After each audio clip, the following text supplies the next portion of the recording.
안녕하십니까. 새해 복 많이 받으십시오. 네, 한 해가 열려 있는데 오늘 첫 거래일 뭐 아주 시원하진 않지만 그래도 양시장 상승하면서 제법 멋진 첫 걸음을 띈 것 같습니다. 우리 시청자 여러분들도 막 주말 동안에 많은 생각을 했을 거예요. 막 이 방송 저 방송 보면서 사야 할 종목들이 그냥 아주 산더미처럼 있죠. 그냥 뭐 다 좋다고 이야기를 하다 보니까 이거 어떤 걸 사야 될지 고민이 많을 텐데, 그럴수록 기본에 충실한 매매를 하시고 너무 이렇게 산더미처럼 쌓아가지 마시고 결국 핵심적인 종목이 무엇일까? 지금 당장 올라간 것보다는 앞으로 올라가야 될 게 무엇인가? 그러한 것을 보면서 2주, 3주 아니면 한 달, 두 달 이렇게 좀 보면서 접근하는 게 좋을 것 같습니다. 우리가 2021년도 보면은 2차 전지만 좀 강하게 올라갔지 다른 것들은 팍 올라갔다가 조정주고 팍 올라갔다가 조정주고 그러한 것들을 많이 경험을 했죠. 아마 올해도 뭐 2차 전지를 대신해서 그렇게 몇 개월 동안 상승을 주도할 종목이 나올지는 모르겠지만 아마 종목들 순환이 빠른 그러한 2022년도가 될 거다 이렇게 좀 보여져요. 자, 오늘 첫날 뭐 오스템 임플란트에 대해서는 잠시 후에 좀 여러분들한테 이야기해 드리면 될 것 같고, 자, 먼저 제가 올해 주요 정치 일정을 보면서 우리가 시장에 대해서 한 걸음 한 걸음 나아가야겠죠. 막 조급해가지고 막 서두르면 안 돼요. 주식은 항상 한 걸음 한 걸음 내딛는 게 제일 중요하고, 또 욕심 내려놔야 됩니다. 내 욕심대로 되는 건 하나도 없기 때문에 욕심 내려놓고 나아가면 좋을 것 같아요. 자, 세계 주요 정치 일정 우리 좀 표가 나올까요? 표가 나오면 자 보시죠. 일단 보시면은 우리나라가 그 3월 9일 날 대선이 있죠. 대선 그거 굉장히 중요할 것 같아요. 그 이전에 결국 대선 관련된 종목군들이 일정 부분 움직인다라고 보시면 될 것 같고요. 그다음에 이제 4월 달에 이제 프랑스 대선하고 총선이 있습니다. 이 프랑스를 왜 좀 우리가 좀 봐야 되냐? 유럽 쪽에서 독일 메르켈이 이제는 뒤로 물러나면서 이 프랑스 쪽에서의 그 다음이 중요합니다.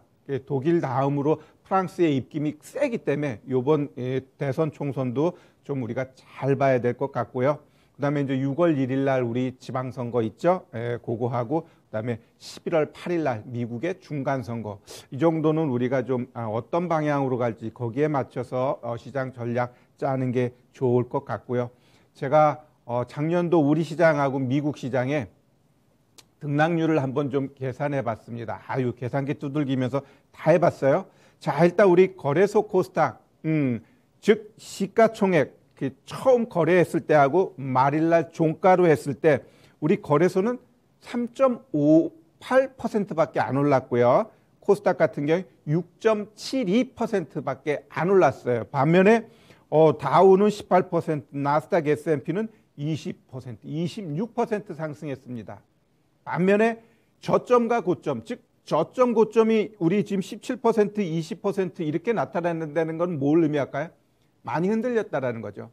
많이 흔들리면서 거래소 같은 경우 1월 달 시작하면서 12월 말일 날 종가가 3.58%인데 저점 고점은 17%예요. 뭔가 조금 변동이 좀 심했다라고 보시면 될 것 같고요. 코스닥 같은 경우도 20.99%, 거의 21%의 변동폭을 보여줬습니다. 반면에 미증시 같은 경우는 뭐 더 상승을 했지만 그렇게 크게 낙폭을 보여주지 않으면서 그냥 안정적인 상승을 한 해 동안 보여줬다라는 걸 우리가 이 표 보면서도 알 수 있죠. 올해도 뭐 거의 대동소이한 모습으로 가지 않을까, 좀 이렇게 저는 예측을 하고 있고요. 뭐 시장에 대한 이야기는 또 추후 이야기하도록 하겠습니다. 자, 그러면 이제 우리 상반기에 좀 주요한 일정들이 있어요. 제일 중요한 건 결국 1월 25일, 26일, 그 다음에 FOMC가 있죠. 그 다음에 3월 달에도 있어요. 3월 달에는 3월 15일, 16일 FOMC가 있는데 2월 달은 안 해요. 그래서 과연 1월 달에 금리 인상에 대한 월을 이렇게 지정할 것인가? 만약에 지정하지 않으면 아마 3월에는 반드시 지정할 거라고 봐요. 그래서 1월 달에 FOMC 회의에서 금리 인상에 대해서 좀 이렇게 넘어가 버리면 시장은 1월, 2월 괜찮게 간다라고 보시면 됩니다. 지금 제가 보고 있는 것은 결국 1월 25일, 26일 이 FOMC 회의에서 금리 인상에 대해서 3월에 할 거야 이렇게 나오기 위한 전제 조건은 제가 봤을 때 결국 이 앞에 이 코로나에 대해서 즉 오미크론 퉁쳐서 이 코로나에 대해서 거의 종식적으로 분위기가 잡혀가요. 치료제도 이거 끝내주고 그다음에 이 오미크론으로 인해서 코로나 거의 잡혀갑니다. 이런 식으로 하면 제가 봤을 때 이날 금리 인상에 대한 날짜가 나올 가능성이 있어요. 그러나 1월 중순까지 코로나에 대해서 방향성이 없어.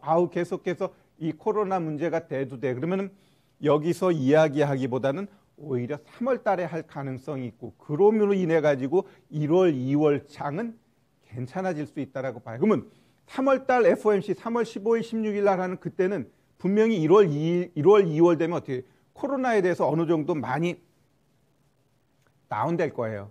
그러면 아마 3월 FOMC 하면서 이번 달에 테이퍼링 종료하고요. 바로 금리 인상 0.25% 합니다. 딱 때려버리면 어떻게 돼요? 시장 충격받아요. 충격받으면서 하락해. 근데 그건 뭐라 했죠? 기회예요. 하락은 기회다. 하여간에 올 한 해 시장이 어느 정도 조정을 줄지는 모르지만 그 조정 타이밍 잘 잡으면 그건 오히려 한번 제대로 먹을 수 있는 기회다. 이렇게 좀 이해하시면 될 것 같습니다. 자, 두 번째는 세스 2022 1월 5일부터 1월 7일까지 합니다. 원래 8일까지였는데 이 오미크론 확산으로 인해 가지고 하루가 줄어들었어요. 자, 이 세스 같은 경우는 미국 기업들 뭐 마이크로소프트라든가 아니면 구글, 아마존 이런 기업들은 일단 비대면 쪽으로 방향을 좀 바꿔버렸어요. 반면에 우리 삼성전자를 비롯한 이런 기업들은 가서 오프라인 쪽으로 좀 더 활발하게 하겠다라는 게 지금 이 분위기인데 이걸 대변하듯 일단 이번 세스에서 가장 두드러지게 봤던 건 뭐예요? 자율주행하고 로봇이거든요. 그러니까 이들 종목들이 그냥 갑니다. 오늘 로봇 관련돼서 그 로보티즈 같은 경우는 어떻게 돼요? 또 엄청나게 올라갑니다. 진짜 그게 어디까지 갈까라고 할 때 그건 아무도 모르죠. 일단 지금은 가진 자의 영역이다라고 좀 보시면 될 것 같고요. 여튼 이 세스 뭐 끝나는 시점 되면 또 이런 재료들은 어떻게 돼요?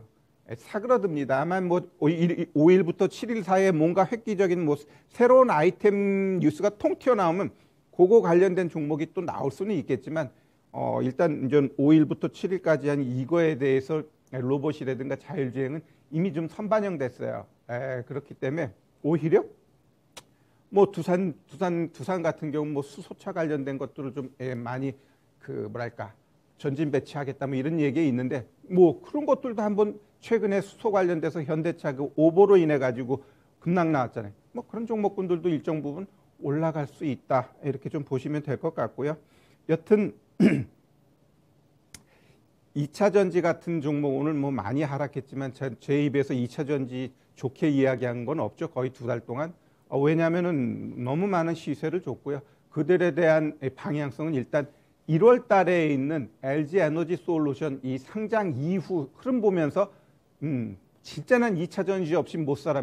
그때 봐도 늦지 않는다. 그다음에 지금은 굳이 지금 자리에서 2차 전지에 대해서 관심 가질 필요는 없다라는 게 저의 생각이고요. 그다음에 이제 세 번째 JP 모건 헬스케어 있죠. 10일하고 13일 여기도 이제 비대면으로 이제 방향이 바뀌었는데 여튼 이쪽 제약바이오 전통 제약바이오 종목군들은 제가 항상 이야기하지만 관심 갖고 가야 돼요. 관심 갖고 그 코로나로 인해서 이들 종목군들이 진짜 엄청나게 소외를 많이 받았거든요. 그렇기 때문에 이들 종목이 가야 된다라고 했을 때 분명히 가요. 근데 한 종목만 하나 볼까요, 우리?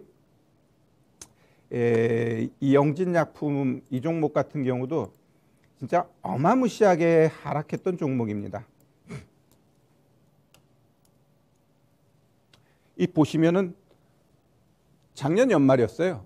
작년 연말에 거의 9,780원 고점 만들어 놓고 어때요? 그냥 1년 동안 하락했어요. 이거 갖고 계신 분들 억장이 무너지죠. 뭐 어느 중간쯤에라도 뭐 좀 반등 나와봐야 항상 그 반등 이후 또 꼬꾸라지고 또 꼬꾸라지고 그랬는데 이런 종목들이 지금 바닥 사인 나오면서 지금 올라가고 이거 갈까요 안 갈까요 할 때 이건 분명히 더 가는 차트입니다. 이 종목을 추천하는 건 아니에요. 결국 지금 제가 이 제약바이오 종목군들은 이 역별 상태에서 오히려 급등 나오면서 정별 만드는 애들이 많아요. 그래서 그런 종목을 찾는 노력이 필요하다. 이 JP 모건 헬스케어 이 전후로 해가지고 이들 종목 뭔가 결정적으로 이슈가 있어서 올라가는 애들 팡팡 있는가 하면 그 이후에도 이쪽 섹터 안 간 애들은 그냥 가게 돼 있습니다. 왜? 시장은 돌고 도는 거거든요. 얘네가 철저하게 그 뭐랄까 소외받은 가장 큰 이유는 뭐냐라고 했을 때 결국 코로나로 인해서 임상이라든가 뭐 이런 것들을 진척시킬 수가 없었어요. 그죠? 근데 이제 그러한 것들에 있어서 조금 더 자유롭고 나아갈 수 있다라는 그러한 긍정적인 뉴스. 그리고 주식에서 가장 중요한 건 많이 빠졌어. 오랫동안 하락했어. 그게 가장 큰 호재예요. 좋은 종목일수록. 그렇기 때문에 뭐 한미약품, 유한양행 이런 종목들도 보면은 충분히 지금 자리에서 얼마든지 담고 가도 돼요. 담고 가도 돼. 제가 제약바이오에 대해서는 그닥 이렇게 적극적으로 이야기한 적이 없는데 한 달 전부터는 이들 쪽에 대해서 잡고 가야 된다 이렇게 말씀드립니다. 그러면 잡고 가자 그러면 막 비중을 막 실어요. 제발 그러지 말아요. 지금 잡고 가야 될 섹터가 차고 넘친단 말이에요. 그러면은 이렇게 좀 여러 개 포트폴리오를 짜는 게 굉장히 중요해요. 만약에 내가 샀는데 이 종목이 진짜 안 가고 질질거리면 어떻게 돼요? 비중은 무지하게 많이 실어놨는데 그러면 어떻게 돼요? 시장은 올라가는데 얘는 행보해. 버린단 말이에요. 내가 버리고 나면 분명 올라갈 텐데 조금 더 내가 품고 있어야지 얘가 부하가 돼가지고 삐약삐약 걸어 다닐 텐데 그걸 못 참아요. 뭐 때문에? 비중이 많으면. 그래서 여튼 뭐 내가 투자 금액이 500만 원이야 1000만 원이야 그런 금액이면 뭐 한 종목에 몰빵해도 그게 몰빵인지 냄새가 안 날 정도인데 여튼 투자 금액이 몇천 이상이면 한 종목에 몰빵하는 것은 정말 잘못된 투자 방법이다라고 보시면 되고요. 일단 투자 금액이 500만 원이야. 그거는 여튼 작은 금액도 내가 봤을 땐 포트폴리오를 짜야 평생 500만 원만 갖고 주식할 거 아니잖아요. 그죠? 500이 1000 되고 1000이 1억 될 텐데 3살 벌어 80까지 간다고 500에서 포트폴리오 짜서 좀 알차게 버는 습관을 길어야 많은 금액에서도 이렇게 포트폴리오를 짤 텐데 그냥 해던 버릇이 있으니까 그냥 1억도 한 방에 확 이래버리면 어떻게 돼요? 어느 날은 잠 못 자요. 왜? 급락 나왔을 때. 그렇기 때문에 주식할 때는 항상 포트폴리오를 짜고 가는 게 중요하다. 이렇게 좀 말씀드리고 싶고요. 그 다음에는 2월 28일부터 3월 3일까지 MWC가 있어요. 모바일 월드 콩그레스. 이게 뭐냐? 휴대폰 관련돼 가지고 신기술 내보내고 그러는 거잖아요. 여튼 이 휴대폰 관련돼 가지고는 딴 거 보지 마세요. 일단 지금 대세는 작년부터 누가 왔죠? 폴더블입니다. 아마 중국에서 뺏기고 막 이렇게 하는데 결국 이 폴더블 쪽에서 이 대표적인 기업이 뭔가? 그들 잡고 가는 거예요. 그들 잡고 가. 그러면은 결국 2월 28일이니까 그 이전에 폴더블 관련된 애들이 쫙 또 다시 올라가. 그럼 그 이전에 팔아요. 항상 소문에 사서 뉴스에 팔아라. 이게 열에 7, 8은 딱 맞아요. 한두 개만 뉴스 이후에도 더 올라가는데 그것 때문에 더 갖고 가는 건 잘못된 겁니다. 아셨죠? 좀 그렇게 보시면 될 것 같고요. 그 다음에 이제 상반기에 우리가 이제 좀 이슈적으로 체크해 봐야 될 것은 미중 간의 갈등, 대만을 놓고 이외에도 원자재라든가 모든 이 경제적인 측면에 있어서 미중 갈등은 아주 복잡합니다. 또한 우크라이나를 놓고 미중 아니면 유럽하고 러시아 관계 이러한 것들이 조금 돌파구가 잘 나와야 될 것 같아요. 일단 러시아하고는 9일, 10일부터 대화를 통해 가지고 어느 정도 좀 조율이 되면은 러시아 문제는 해결될 가능성은 있는데 이 중국 같은 경우는 그냥 너무 많이 엉켜버려가지고 엔간해가지고 풀어질 것 같지는 않아요. 그래서 여튼 그러한 부분 우리가 좀 잘 봐야 될 것 같습니다. 여튼 이 미중 간의 갈등 이것은 계속해서 올 한 해도 시장에 뭐랄까 충격과 어찌 보면 또 기회가 될 수 있는 그러한 그 요인으로 좀 보시면 될 것 같고요.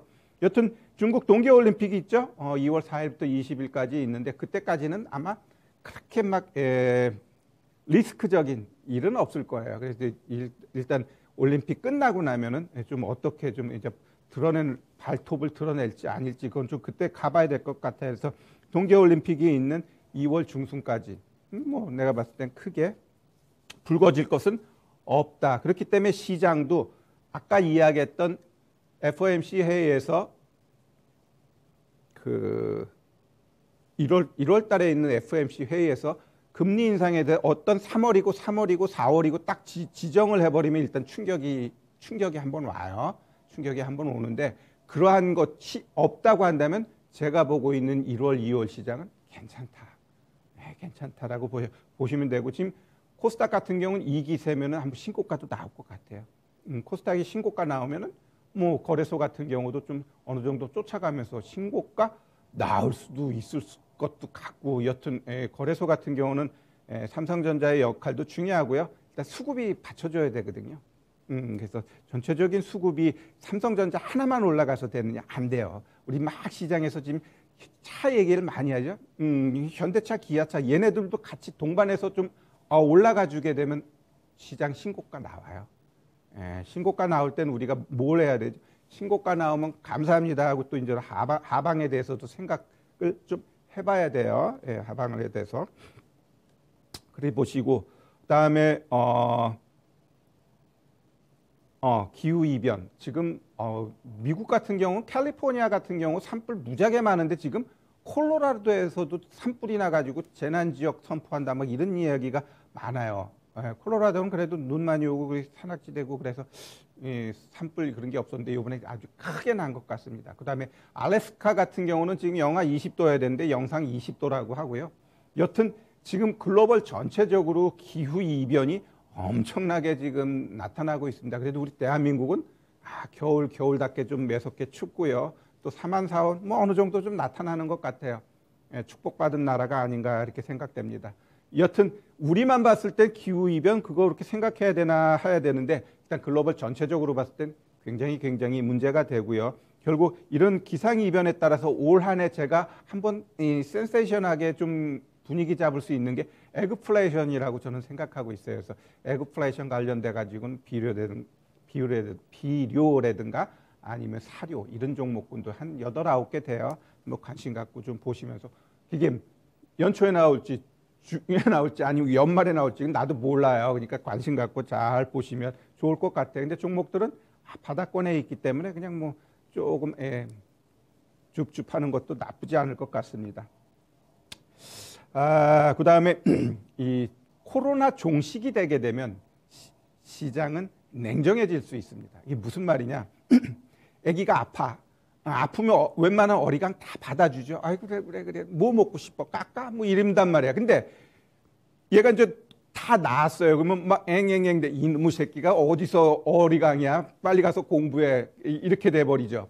코로나도 마찬가지예요. 이 코로나 지금 워낙 위중한 상태로 분위기가 잡히니까 경제면 경제, 사회면 모든 측면에 있어서 다 그래 이렇게 돼버렸는데 코로나가 종식되면 어떻게 돼요? 부채 많은 사람 피곤해지는 겁니다.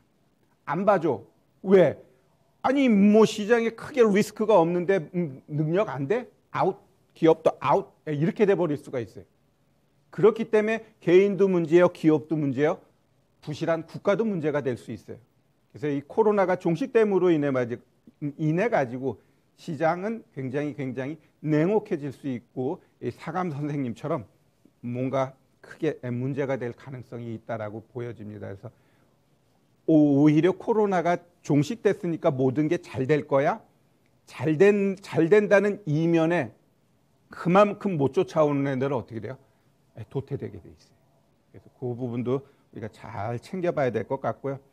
끝으로 결국 올 한 해 우리가 좀 봐야 될 거는 결국 미국 연준이 왜 금리 인상을 계속 속도를 낼까? 인플레이션 잡자고 하는 거 아니에요? 인플레이션의 가장 중심은 이 공급망 문제에 있고 지금 중국이 히토류를 비롯한 많은 원자재에 대해서 무기화하고 있고 지금 러시아도 천연가스로 유럽하고 지금 막 당근 주고 채찍 주고 하잖아요. 그다음에 1월 달 같은 경우 지금 인도네시아에서 석탄을 한 달 동안 국내를 위해서 수출 못해 이래 가지고 또 뭐 석탄도 좀 이렇게 또 좀 문제가 될 가능성이 있고 이렇듯 이 원자재 이 부분은 약간만 삐걱삐걱되면은 그 이상으로 투기 자본이 들어와 가지고 그냥 올려버리거든요. 그러니까 이전에 이 유가 같은 경우 마이너스 320%까지 빠졌다는 게 이게 말이 돼요? 돈에 의해서 그렇게 이제 작업을 하는 건데 여튼 올 한 해도 이 원자재 쪽으로 인한 공급망 이 문제가 시장을 얼마나 교란시킬지 분명히 일정 부분 이어질 수 있다라고 좀 보시면 될 것 같아요. 자, 올 한 해 분명히 쉽지는 않겠지만 또 생각하기에 나름에 따라서 아주 쉬울 수도 있어요. 그렇기 때문에 겁먹지 말고요. 하락은 항상 매수 기회니까 일정 부분 현금 만들어 놓으면서 가는 것은 계속 올 한 해 이어져 가야 될 것 같고요. 여튼 여러분들 우리 시청자 여러분들이 지금 내가 올 한 해 스타트를 어떻게 할까? 많이 오른 막 로봇 종목을 잡아야 될까? 자율주행을 잡아야 될까? 아니에요. 이미 오른 종목은 잘 가라고 하세요. 앞으로 오를 종목 잡는 게 제일 중요해요. 그 중심에는 결국 이 우리가 반도체 쪽에서는 반드시 올 한 해 일정 부분 가요. 왜? 반도체는 크게 보면 휴대폰 부품도 들어가고요. 5G도 들어가고 장비, 소재 할 것 없이 내가 봤을 때 종목이 한 200~300개 돼요. 지금 막 치고 가는 애들도 있고 치고 가려고 하는 애도 있고 그런데 여튼